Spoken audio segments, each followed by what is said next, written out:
Welcome to the TryPod, where we break down the NRL every game, every week from a punting perspective. We're going to start with recapping the Origin opener from last night. I know I'm here at an awkward time. This was just the only time of this week where I had a window to prepare and present my breakdown of last night's big game and, of course, round 13 ahead. I'm going to share the best bets mid-show today, so we'll talk Origin first. I've got some clips from the sharpshooters to include later as well. Let me know your biggest takeaways from the game last night. I know we won't have much of a live audience, but hopefully people can discover this show this afternoon, maybe on your commute home. I wanted to give this show as much shelf life as I could as well ahead of the upcoming round. So comment what you took out of last night, your biggest thoughts, and I'll include those. I'll give you my own right now. First of all, great victory, New South Wales. Dominant first half, outstanding defence second half to protect that lead, which was always more than one converted try for basically the entirety of the game. Speaking of converted tries, there were none last night. There were 5 tries, none converted. So the final score was 18-6 New South Wales, 4 tries to 1. So realistically, that's easily 22-6. And that's if the Blues sort of kick 2 out of 4. I do feel for anyone who had Blues 13 plus. Some same gamers these days, you can bet player points. Like Clarkey to score 4 points or more would have felt pretty safe. He just had the 1 penalty goal. Maybe you had Blues race to 20 or only team to 20. You got dudded. But of course, there's always the other side of it. People who might have had either team 1 to 12 or Blues 1 to 12, you'd be quite relieved. The reality is New South Wales scored 3 more tries. I think that's a deserved margin of victory. And on the road in an Origin opener where play the ball speeds are not fast, attack is not as sharp as what it can develop to later in the series, that's a really big win. Now, in my prediction, I did get New South Wales score bang on. I said New South Wales would score 18 points, but I also said my state would win by 1. I didn't have a best bet on the game, but I didn't win my man of the match tips either, of course. I did give you Blues 3-0 at 385 on Dabble, which of course is still alive and now closer to a 50-50 proposition. One of the most confronting stats that comes out of that game is probably that Queensland have only scored 1 try in the last 2 matches at Suncorp Stadium. And that's what I was saying yesterday was that yesterday was a decider, basically. So if you want to call it 2 straight series-deciding games, when Queensland has needed to be at their best, they've come up with 1 try in 160 minutes. Obviously, tryless in Game 3 last year, which was a true decider. And going into last night, I said Queensland doesn't win this series if they can't win at home. And Queensland got 1 try last night, of course. Now, missed conversions took a few points off the table, but it did go well under. And I suppose a takeaway from that, as Stephen says, New South Wales left a lot of points out there. To a degree, yeah, but, I think Queensland had probably more opportunities to score as well. So I think credit both defences, and the style of game was tight, lent itself to low scoring. We look at the superstars on paper, and we sort of think so much firepower, both lineups. It's easy to envision a lot of try scoring. But what you forget is in Origin, there's less space, there's less time, and you have to be so precise when the moment arises to score a try. And the Blues were that. The Blues executed multiple times to score beautiful tries, and when Queensland needed to, they couldn't. And that's the difference in the game. You every now and then, but it's very rare that an individual scores a try out of thin air at this level. The defenses are too good. So the Blues had stronger outside backs, better halves. We'll talk about the halves. I said before the series I would have picked Dearden over DCE, but that would have been a drastic move. I don't know if, that would have been a drastic move to drop your captain, but now it's mid-series. It's even harder to justify. It should have probably been made pre-series if you were going to change your halfback and captain. So I don't think Billy's going to do that. But most importantly as well, New South Wales won the forward back battle last night, led by Payne Haas, man of the match performance. And that was after he was managing injuries where he didn't run for a week. Speaking of managing injuries, what about Stephen Crichton? He goes into camp with a groin injury. He gets a bad cork where he can't even walk on Monday. Hyperextends his elbow in the second half as well. As a Queensland fan, you never want to see injuries to anybody, but I admit I was hoping that Critter was not going to play last night, or if he did play, he'd be like 80%. But as you saw from that opening try, and also what Critter did without the ball, shutting out some Queensland raids as well. Like Crichton, along with Haas, was one of the very best on the ground. It almost doesn't make sense to me. How can you not walk and a day later you're dominating at the highest level? So, you got to tip your cap to Stephen Crichton and Payne Haas as well. Because as I said in the preview, if these sides had equal opportunities, I couldn't see the Maroons winning because we just didn't have the same level of strike. And in fact, I've got some of the stats on screen, I think, but 53% possession to the Blues. Like that's 6% more possession, very significant, 350 more meters. But if there's one stat that sums up last night, 49 tackle breaks to New South Wales, 19 for Queensland. When you've got 2.5 times as many missed tackles, you're not going to win. That first Blues try off the back of a Moses line break, Cleary makes the decision. 5th tackle, wingers have dropped back. Let's keep it alive. Skillful Blues passing. This is what I'm talking about, executing in those openings. Crichton gets the ball with a lot of work to do, makes it look easy, puts Lomax over for the first try. The To'o try to the left side is slick as well. How about that catch and pass midair by Latrell? Then you get a 3rd try by Lomax, and it's clinical execution, and Cleary spots an opportunity. That double pump, commits hammer, unlocks Edwards, puts over Lomax for a double. And the 4th try, by the Blues, which sealed the game late, was really just never giving up. You contest a kick and you keep a ball alive multiple times. A Blues player had it with Queensland defenders swarming, and it was Lomax followed by Watson able to get an offload or just basically spill the ball out the back, and Edwards ends up pouncing on it. Queensland gets 1 try last night, and even that was directly off broken play. Remember, the Blues spilled the ball on their own 10-meter line, and Queensland picked it up, gathered it, shifted it through the hands, and scored. I'm not going to go moment by moment. Of course, one talking point is going to be the To'o sin bin.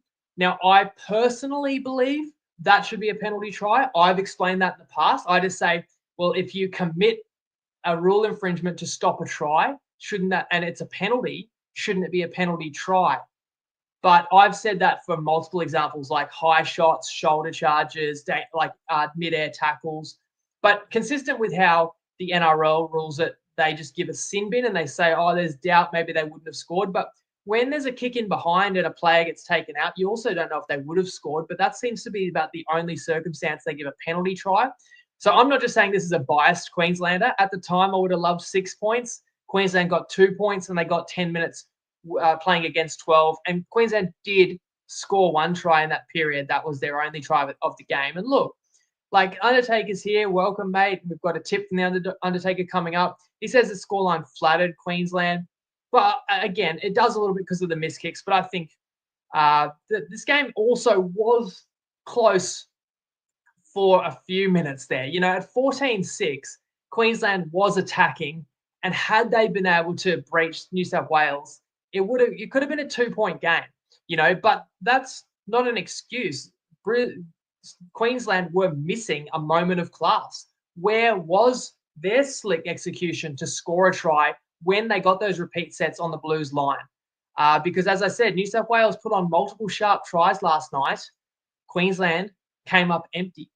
So the storyline of the game is going to be Queensland was so lacking in attack, and that'll feed into Queensland only scoring, 2 or 4 points in the decider last year. But I do have to admit that's got as much to do with the New South Wales defence, which I thought was brilliant last night. That's going to lead to people saying, do you make changes?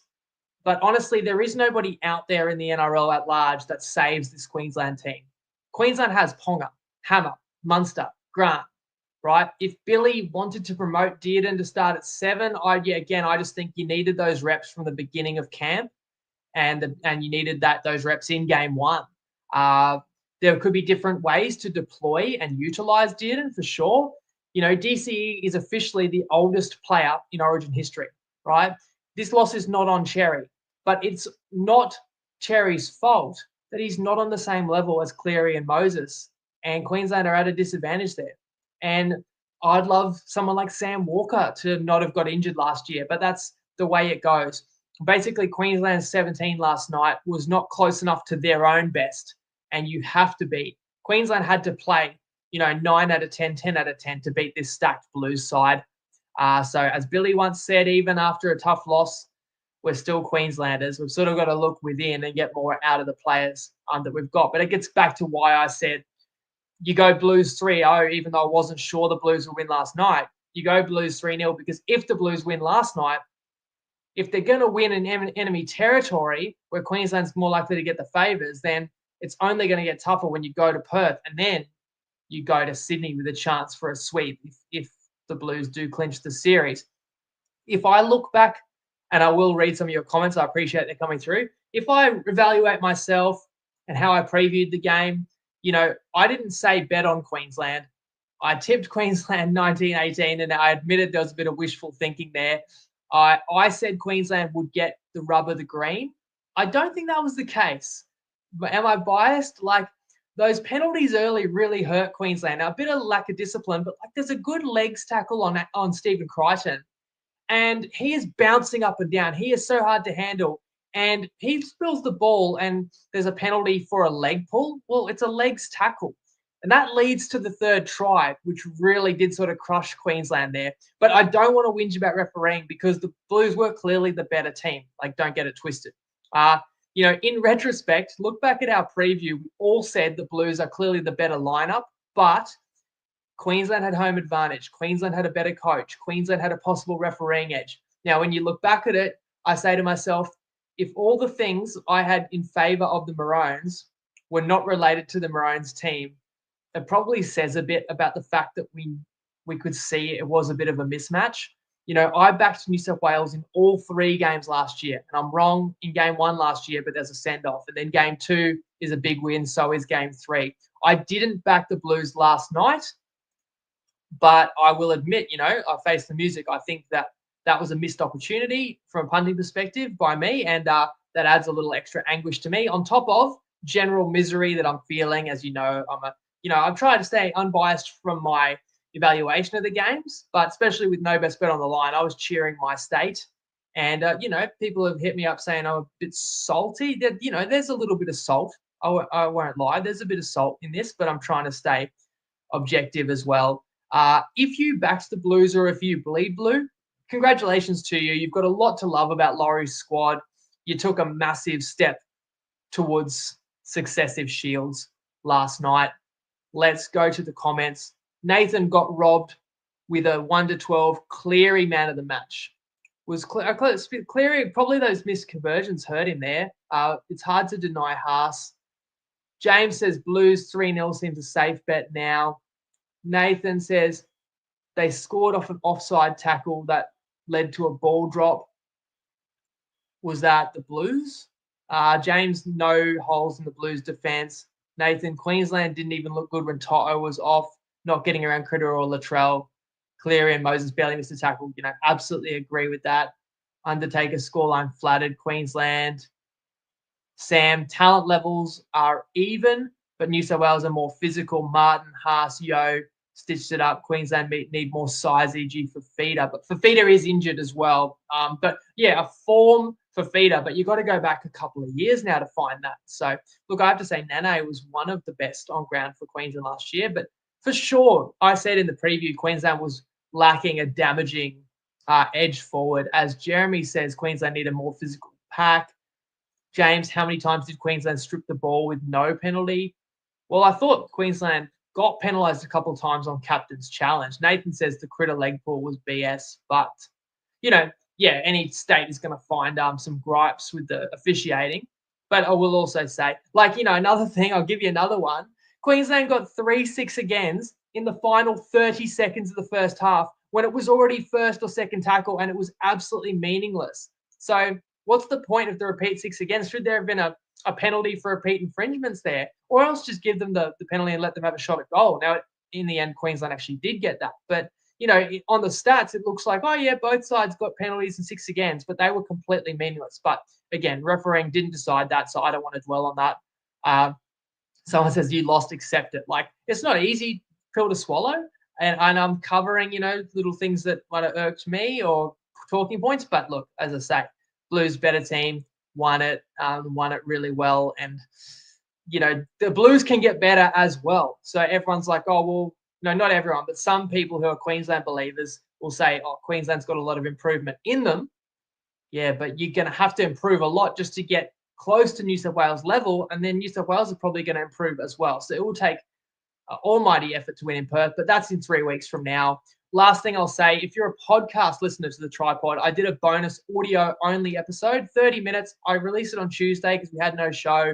Please let me know if you enjoyed that. I know the audio was sketchy. I'm sorry. I was in my car and I don't think it recorded properly, but it sort of sounds like you're listening to a voicemail from somebody. And I talked about Origin history. The premise was that Queensland had the better team for 8 straight years and capitalised and won 8 straight between 06 and 13. But I put forward an argument, giving examples year by year, a refresher, a trip down memory lane of pivotal moments of the last 8 years. Look at the last 8 years of Origin before last night. The series split was 4 Queensland and 4 New South Wales. They've each won 4 series. But I made the argument the Blues had the better team at least 7 of the last 8 years. And they do again this year. There's no debate about that. So as Queenslanders, we're lucky that our team has won against the odds on multiple occasions to avoid being in the midst of, dare I say the D word, the Blues could be in their own dynasty if they'd actually won more times as favourites and taken care of business in a couple of decisive games. Everything I said in that pod remains very relevant. Check it out on your podcast player apps if you're interested. Let's move to, as James has enjoyed that, agree the quality was low. Thanks, James. Let's move to round 13. I'll only really reference Origin again when it comes to key player availability, and appreciate you guys weighing in with your thoughts as well. And I'll put up the team lists so you can check it. You know what? But before I do that, I will actually give you my 3 best bets. And a reminder, I did have a winning week last week. Went 2-1 on best bets in round 12. We are 24-19, which is good for 56% so far this season. 3 best bets. One is going to be the game you see on the screen. I'm just going to play Dragons -4.5 at $1.91 on Dabble, because the Dragons offer bye, playing the Knights, no Origin disruption, need the win, showed a lot of fight against Brisbane. Couple of key players are back.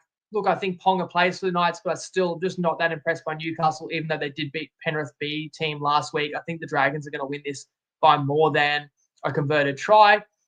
Then I'm going on Saturday, Tigers +8.5. They're up in Townsville against the Cowboys. The odds there are $1.95 on Better. And this is about the Tigers just being in a good spot to put up a good fight. I'm sort of looking at a team where multiple players got snubbed for Origin. The Galvin dramas somewhat can be put behind them, and there could be a bit of a team response there. The Tigers blew a game at home to South, should have won that. A spilled ball away from winning it perhaps the week before, thumped by Melbourne. But the Tigers are tougher this year than they have been in years past. The Tigers have more talent than they have in years past. I know the Cowboys at home will be a little bit smarting off a bad loss to Manly in their own right, but also the Cowboys have got multiple players that have to back up from Origin, not saying the Tigers have to worry about. So I'm just looking for effort there to get me a +8.5 point cover with Wes. And on Sunday, I'm going New Zealand Warriors -1.5 at $1.90 against Souths. And each team only has one player involved in Origin. It's more so the fact for me that Jack Whiten's still out, Cody Walker's still out. The Warriors forward pack gets back. Fisher Harris from suspension also, along with obviously Barnett will return to the team. So I think it's a little bit more punch in the middle for New Zealand. And I trust the New Zealand halves a little more. And I think that Souths have a way of winning ugly, and Latrell can be unstoppable. But New Zealand, with a few other key players out, New Zealand can key in on Latrell. So it might be close, -1.5. Let's hope it's not a field goal win. But I also could see the Warriors getting control. Mind you, that game's in Sydney, but I've seen New Zealand this year with the toughness to win on the road in Australia. And New Zealand's off a loss too, where they blew a lead. So I sort of feel like there could be a bounce back factor for the Warriors as well. I'm also going to just put a plug in there, guys, and say this show and those best bets are brought to you by Dabble. I don't want to sound like a broken record, but just to let you guys know exactly how it is for me.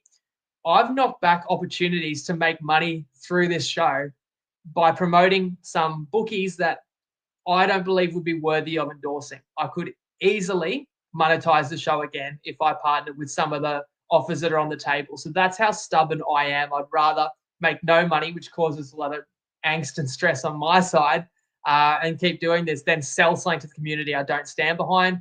Dabble is a bookie I still have a ambassador partnership with, so I do recommend them being one of your go-to bookies. Have a lot to offer, and I still have my connections there, including a TryPod sign-up code, which is TryPod with a Y. So look, this is a little call to action, just because if you actually get in contact with me by 9 p.m. tonight, and that can be message Jacob Wynn on Facebook, message TryPod Betting on Instagram, or email tripodbetting@gmail.com. If you don't have a Dabble account, that could help me out, and I might be able to help you out. But that's if that suits you, get in touch. Let's go game by game now. Friday night is where it starts, because of course we've got the women's origin tonight. Blues going for a 3-0 sweep. Let me know if you have any tips on that. I don't follow it closely enough, unfortunately, that the women's game. I'm not able to watch every minute, every game to weigh in. So I'm just going to move to NRL round 13. Dragons hosting Knights. Knights 5.5-point underdogs. You've heard my best bet is Dragons minus 4.5, 5.5 interchangeable, but minus 4.5 is the best bet. So look, you look at the ladder, you see 10th versus 14th, but I see two desperate sides, which makes this a really interesting game to me. I called that Knights win over Penrith's B team in Bathurst. St. George, I should have known. Looking back, I shouldn't have bet against St. George before their bye, because the last time the Dragons lost going into a bye, Flano railroaded them for a week straight. So I shouldn't have gone against St. George, but I did last time they played, which, to remind you, was a much-needed win at Suncorp. Sort of just like the Blues did, got the win at Suncorp there. Toby Couchman is back on the bench. The Dragons are one of these teams. I think there's 3 teams in the comp that had no origin players. Fact check me if that's incorrect. West, St. George, and Cronulla. Look, the Knights have one origin player, that's KP, and they'll need him to bounce back from last night and play tomorrow night. Leo Thompson is in, that helps. Adam Elliott is out injured. The reason I like St. George here, I think that the Dragon season was on the brink before a great win in Brisbane. Second bye for the Dragons this year comes at a good time. No origin player disruption, as I touched on. Couchman and Laurie on the bench is a strong bench and strong forward pack. The game's at Cogra, which you've got to add value to as well. And yes, the Knights kept their season alive last week. I wasn't that impressed, partly because I could see that coming. I recognized that was a shell of a Panthers team. And even the game itself, the Knights had this blitz of a start. I think it was 24-0 after 20 minutes, and they ultimately won by 19 points. So look, I expect Ponga to play, and I think the line reflects Ponga's in. So if Ponga's got some sort of injury that we don't know about, that could be massive advantage to Dragons. But I'm not banking on that. I expect Ponga's in. But don't forget that Brad Mabess is still out. You've got Kyle McCarthy there at centre. You've got Gamble at 9, Gamble's at 7, Crossland at 9, Croker at 13. I just don't see a lot of points in the Knights. It's something they've struggled with all year. And I see more threats among the Dragon ranks that you see on the screen. So I've brought up a couple of times this season that the Dragons were going to need more time this year to find their best footy, because they got a new fullback, a new halfback, new halves combination, new hooker, right? But we're 3 months into the season now, and the Dragons are off a bye. There's really no excuses for the Dragons to be below their best. So I think they'll cover the 4.5 start in that one. Let's remove the graphic to Saturday. And that is Titans Storm, where Melbourne are a minus 11.5-point favourite at Seabus Stadium. Both teams had the bye last week and both lost the week before. Titans in Canberra, Storm a close one in Cronulla. You would expect Des has no choice here to back up Tino, Mo, Fermor for sure. Melbourne has a greater chance of resting players like Harry Grant looked a little worse for wear. Maybe he plays shorter minutes in this one or doesn't play. Munster has dealt with injuries in the past. I sort of think Munster probably plays. Liero should be good to go. I'm noticing Jack Howarth is in the reserves. Could bolster the Storm backline. He's actually a Queensland eligible player too, if he was to play the house down. But Toya, great debut last night, was not disgraced at all. Storm are the type of side that we'll really enjoy. Beautiful conditions, sunshine, speed track at Seabus. The Titans don't give you any confidence that they are willing to dig in and fight hard and earn a result for 80 minutes. As I've said previously, the Titans only won in Newcastle because partly how bad the Knights are going, and also because the Titans only had to play hard for 40 to win that. And the Titans are all right when they've got the ball. I just hate it when the opponent's got the ball and very rarely want to do the grit work. I was close to playing Melbourne minus 11.5. That was my view on this game. They are still the team to beat in the comp this year. And you've got a really good team that's off a loss and off a bye. So 2 weeks to think about that Sharks loss. You've got the Titans, who are a mess this year. And look, every underdog won in round 5. I covered that in the recap show. Is that going to make people wary of betting favourites this round? I'm not afraid of backing favourites. I took a favourite on Friday night with the Dragons. I would play 11.5 with the Storm. Even if Grant doesn't play, I would still be confident. Daniel says Storm run riot, Sammy, Pappy Hughes come through. That's sort of how I see it, right? So why haven't I made that a best bet? Because I can see the Storm making the Titans work hard, and I can also see the Storm, running in long-range tries, soft tries, right? I have decided to leave it because the Titans are probably the most downtrodden team in the whole NRL. If you look at all 17 teams and ask people what's their hopes for this year, the Titans are 16th, but even Penrith are 17th. No one's going to completely rule out the Panthers. That people understand that, there's ability obviously within the Panthers and there's some heart there. So I've basically got the ugliest duckling in the league at home against the favourites to win the premiership. And sometimes a really obvious bet is just going to go out there and win. But you guys know me, I don't love being on the really obvious side. So I'm sort of looking for reasons why can the Titans play well here. They are at home. They've had a bye as well. Jaden Campbell was missed.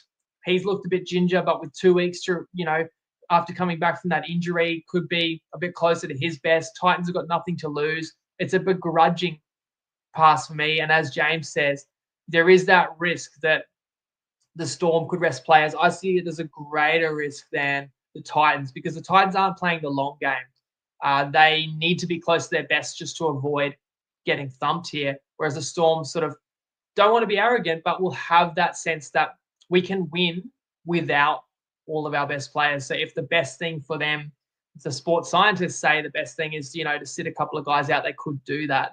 So that's why you wouldn't play Melbourne minus 11.5 today. But if everyone backs up for the Storm, that line will get to sort of 14.5 by Saturday. So it's one to keep an eye on the news. And the logic just tells me that I'm going to regret not laying the points with Melbourne. This could be just too simple, and I might be overthinking it. But that's my reason for passing. Then we go to Townsville, where I do have a best bet. Just let me make sure. You know what? I knew I had something else to offer there. Undertaker's best bet is on Titans Storm as well. And this is an interesting one. Let's have a listen. G'day guys, Matty here. Hope you enjoyed the game last night as much as I did. Dominant win by the Blues, you beauty. My play of the week this week, I'm going to go Melbourne playing the Gold Coast Titans, and I'm going to dip into some variance here. I'm going to take $2.65 that Melbourne Storm do not trail in the game. Melbourne have been off a loss 3 times so far this year. 2 of them have been absolute blowouts. They hammered my Manly team. That was 24-0 before the punters had sat down into the stands. The other one was 64-0 against the Tigers. So you don't want to play Melbourne off a loss, especially when there's been a bye round after that. More time to think about it and more time for Bellamy to get angry at his boys and fire them up. So I'm going to go into a bigger odds, dip into some variance and take $2.65 Melbourne to not trail in the game. Good luck.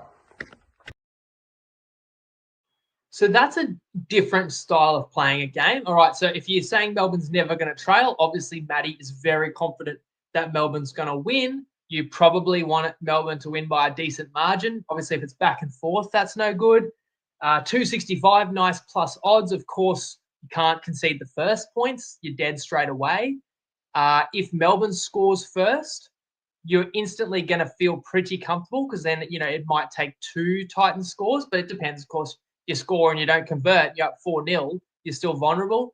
But as soon as Melbourne sort of gets a lead by 6 or more, it's unlikely that the Titans are going to come back. So it makes a lot of sense in your mind, but it's just there's multiple points where you can lose throughout the game.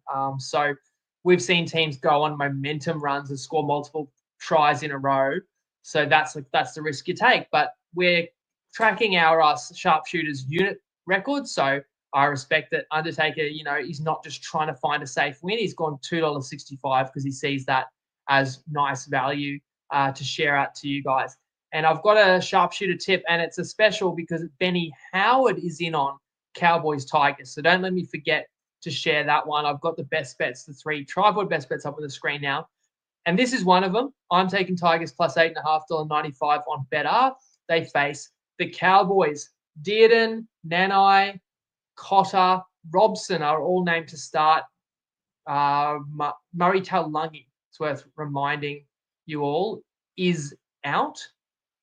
For the Tigers, they're catching the Cowboys in a good week with those 4 players being called upon to back up, while Wests have got key men like Luai, Coruscant, May, all overlooked for rep honours. Bolle is out, and as is Galvin for good, as I'm sure you've heard, and we did cover that for a few minutes on Sunday night as well. The saga is over as far as Wests are concerned, but certainly not as far as Galvin's concerned. So Heath Mason, as you can see there, is in at 6. Both of these teams had the bye last week and both lost at home before their bye. It's just too many points for me, the reason I'm playing the plus 8.5. Yes, the Cowboys are the better team. Yes, the Cowboys are at home. But I've got a Tigers team that has been through a lot of adversity. A 19-year-old spurns the club, essentially walks away, leaving millions on the table when you add up the value of the contract that was offered. That says a bit about the team. He calls the ability of the coach into question on the way out, sort of like through Chinese whispers. He didn't directly state it, but, it was obviously hinted with what he did say. The team lost 64-0 to Melbourne. That's pretty humiliating. That's probably the biggest loss of any team this year. But they did catch Melbourne the worst possible week, and Melbourne was at home and in a mood. I think Melbourne would have flogged most sides that weekend. It's not Galvin's fault. It's just a sad happenstance that Galvin dropped that ball, or it was dislodged by a wonderful play by Graham. And I bring that up because Wests were that close to winning. I know West lost by 10 points, but it's a different game. It ended up being a 7-tackle set to South. I think West win if they get that put down. And West should have won that, but I don't mind playing a team after blowing a game they should have won, because I might get them coming back with a bit of attitude and a bit of purpose. And that's also what I'm expecting out of the likes of Luai. He wins a series with the Blues. He's not picked. Terrell May is the form prop of the comp. He's ignored. If there was ever a squad with a point to prove, I think it's these Tigers this week. And they still might not win because the Cowboys at home off a loss are going to bring it as well. Cotter's been suspended, of course, played yesterday. He will lift the level of the North Queensland engine room for sure. Dearden, Purdue, Drinky at the back, Robson high on confidence. It's a lot for West to handle. So you can understand why people will like the Cowboys this week. But I'm going to back the Tigers' toughness that I have seen demonstrated at times this year. And it's just a pure effort play. I think I'm getting plus 8.5. As Daniel says, he was hoping for plus 10. You and me both, Daniel. I would have loved plus 10.5 on the Tigers. But I said to myself, if I get 8.5 or more, I'm playing it. Benny Howard has a tip on this game. Surely he's seeing the same side as value. Hey guys, it's Benny here from Benny and the Bets. So I have a bet for the live TryPod show today. It is the West Tigers plus 8.5 at $1.95 on BetR. I just think with the Origin players more than likely backing up, I think it's a good time to take the price here. You have Reece Robson, who's made plenty of tackles for New South Wales, as well as Ruben Cotter, Jerome Nanai, and Tom Dearden backing up. Dearden off the bench, you'll still probably have a bit of bumps and bruises from that New South Wales defence. So, yeah, I think it's just a good spot for the West Tigers to get them, even though it is at North Queensland. I think that's why we're getting such a high line at 8.5. And, yeah, it's a good little margin to be taking, convert and try, and the 2 extra points there. So, Yeah, good luck and gamble responsibly. Thanks to Benny, sees it the same way. And there's a phenomenal record when any of my best bets aligns with the sharpshooters. We've only lost once this year, I believe, and it's probably happened about 6 or so times now. So that's over 80%. And it'll be put to the test again on Saturday evening. And then we move to Saturday night at Brookie, where I've got a sharpshooter bet in the chamber as well. Now, this is a big one. 8th versus 9th, Saturday night. Seagulls, Broncos. Brisbane have lost 5 of 6, but are still 2.5-point favourites. Manly have been up and down like a yo-yo, crashed at home last week to the Eels in round 12, while Brisbane had a week off following that defeat to the Dragons. Manly would have been relieved. Jake Trbojevic wasn't picked for New South Wales, or he got the head knock. Turbo not picked, but neither of those guys are available this week for Manly either. Turbo picked up a cork. Jake remains sidelined with the head knock. Burbo's back in. DCE is slated to back up.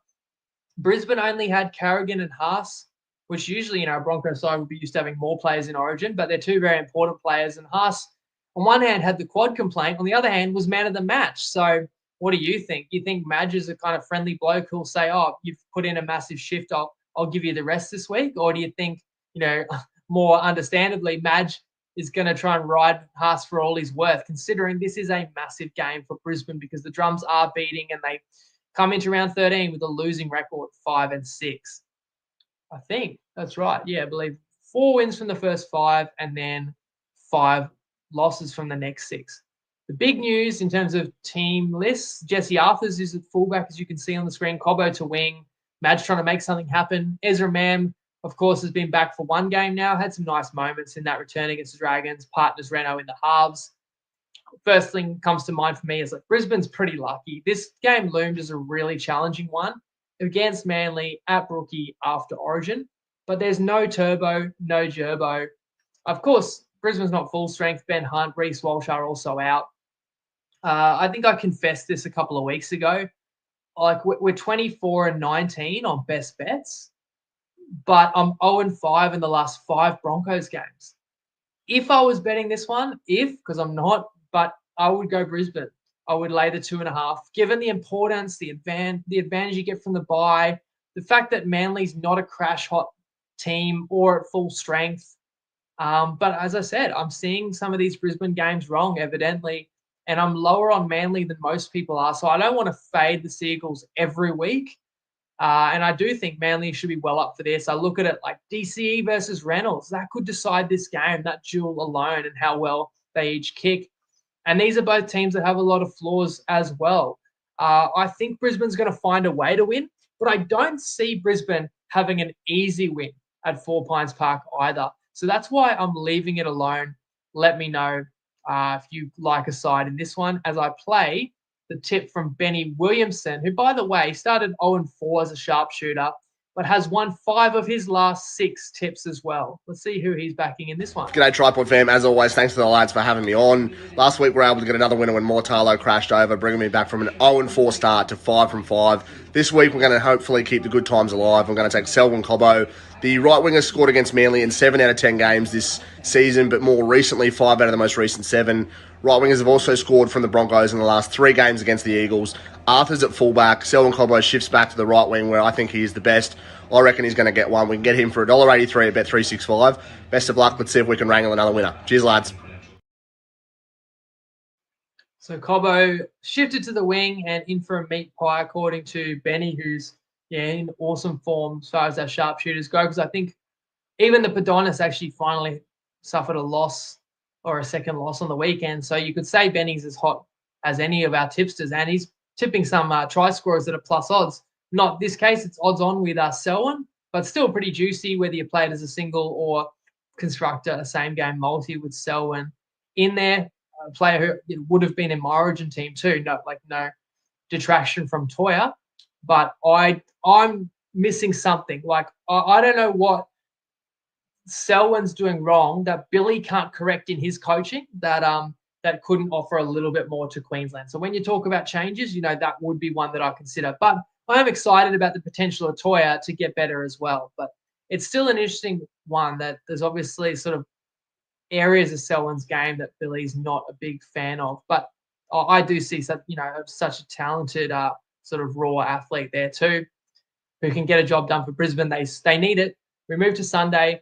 Souths had the bye after beating West.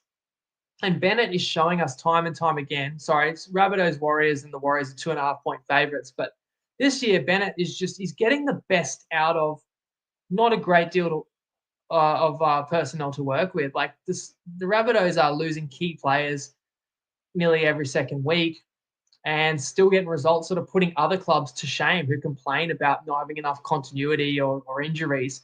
Souths are not making excuses. They're getting results. Latrell is named to back up at 1. You got Jai Gray there, and you might not see on the screen, but he's at 14. So whether there's a consideration that Latrell doesn't have to spend as much petrol if you put him in the centres and you put Gray back at 14, then, at fullback, that's a possibility.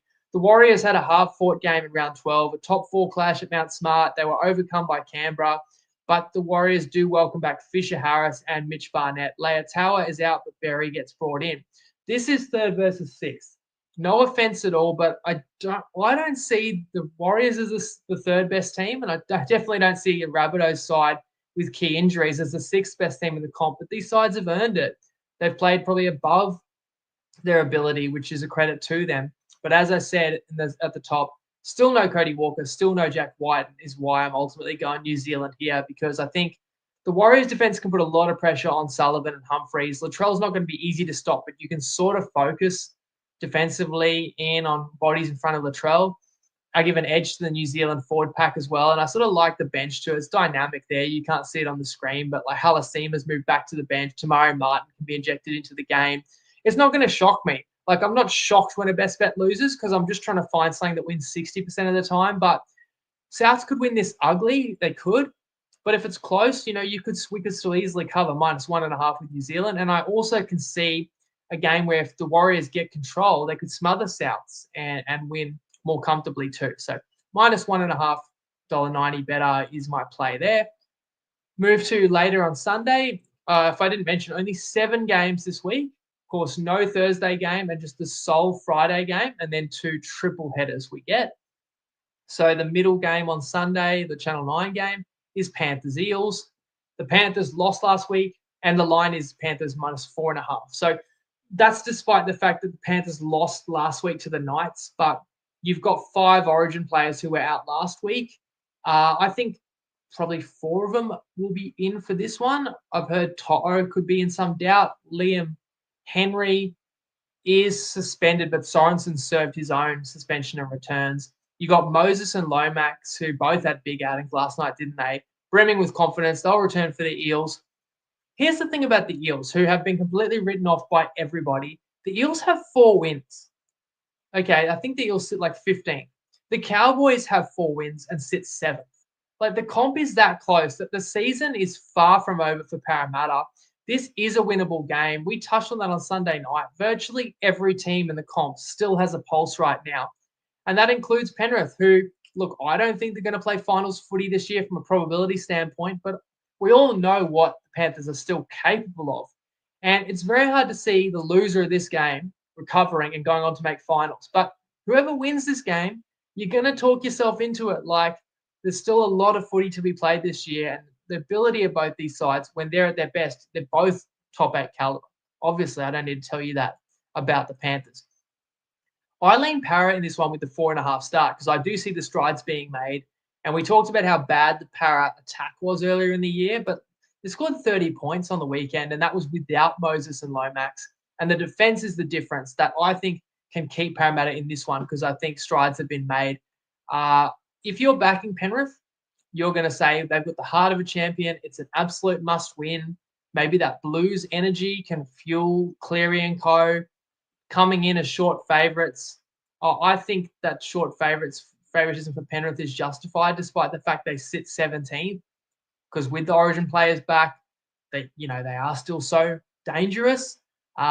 It's another game where you look on the ladder and what are you seeing? Yeah, 15th versus 17th roughly. But I'm really looking forward to this. The intensity is going to be there. It's Western Sydney rivalry clash at CommBank. Ryan says lean Panthers. Daniel says played -3.5, with Penrith, Para have been up for a while. One more game to go, and we've got a quality combo for Sunday night footy as well. It's Raiders playing at Allianz against the Roosters. Canberra are an ever so slight favourite, but depending on where you shop, you can also find Pickham. Robinson probably breathes a sigh of relief considering Collins, Lenu, Watson, Toya, and Angus Crichton all got through last night. Speaking of getting through a game unscathed, that was not the case for the Roosters last time they played Canberra. Remember that? That was the death of the Chook season last year. It was an upset loss to Canberra, which cost the Roosters a top 2 spot, put them on a collision course in the top 4 game, I think, with Penrith, when prior to that, I think the Roosters may have been aligned to play Cronulla, I want to say. And not to mention Sam Walker and Brandon Smith's ACLs were gone in that game too. So, and the Roosters still made the prelim last year, but that was, in a way, their funeral came early. So what's the expression about demons to vanquish or to slay? There are going to be memories of that loss to Raiders and how much that hurt the Roosters last year. Ricky would be a lot more comfortable. He only had to sweat Hudson Young participating from the bench. Now, do you realize the Raiders have won 7 of their last 8 games? And it was an awesome win across the ditch in round 12 for the Green Machine last week. While the Roosters were actually even more impressive. They dealt me my only best bet loss last week, which was a spanking of the Sharks in Cronulla by 30-odd points as a 10-point underdog, roughly, right? Or it was right around the vicinity. Obviously, with no Sharks Origin reps, and the Roosters had 5 out, plus Nafua White, who does remain out for this one. I want to be on Canberra when I look at it, but it's another one to me, a bit like the Storm game.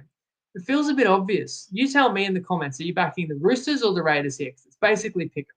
This is 2nd versus 11th, and it's a pick'em game. So the public will take the Raiders. And the best price right now is $1.90 on Better. So if you like Canberra, my advice is play that right now, because although no major injuries were sort of reported that I could see out of Origin last night, you just never know if a player has got a complaint, needed scans, or the sports scientists have more say these days and suggests that a player has done a lot of workload and it would benefit from a rest. Everyone's capable of backing up from Wednesday to Sunday, but you just don't know. And that's the case. That's the uncertainty in all these games with Origin players, right? But this is a game where one team has 5 and one team has 1. So because of that disparity, you're better off backing the Raiders now, because there's more things that can go wrong for the Roosters between now and Sunday. If you want to play the Tricolours, you wait till Sunday. At least you know sort of who's on deck for the Roosters. The reason I haven't tipped this one is because it does look like a really even game to me. There's a lot of players who are an absolute handful in the back lines of these sides. I think the packs are pretty close. I know the Raiders have delivered more this year, but that Roosters side, just look at them. You've got 4 Origin players in your pack, plus Radley, who's an international. The difference in these sides is the Canberra halves. That's why I think the Raiders may win this one. They may edge it off Fogarty's boot. Ethan Strange has had an awesome year. He's got such an exciting career ahead of him. That could be the difference, those 2 players, Fogarty and Strange. But let's say that halves edge for the Raiders is worth up to 4 points. I think that then playing it in Sydney brings the line closer to maybe a Raiders -2. And I could play the Raiders at pick'em, but it's probably just not enough of an advantage for me to take a really public side. And of course, we're not getting $2 odds every bet. We're risking 10 to win 9. So I'm really looking forward to the game, but I just couldn't quite get there with the line. If the Raiders were an underdog here, for example, maybe I'd be playing them. But that's everything I've got. Thank you for tuning in, especially at this unusual hour. Hey, guys, just hitting like on this video, hitting like even after you've watched it, it makes a difference to the metrics. So does hitting subscribe if you do watch it regularly on YouTube or on your pod players. It does help me. And again, if you need a Dabble account, I'm going to talk to people who get in touch with me by 9 o'clock tonight. So Jacob Wynn on Facebook, TryPod Betting Instagram page, or the email if you need anything, trypodbetting@gmail.com. That's if you're interested in having a Dabble, but Best of luck to everybody who follows. I appreciate you all. Join the conversation, continue the conversation in the comments with me. Punt in a responsible manner this weekend. And as always, Lego.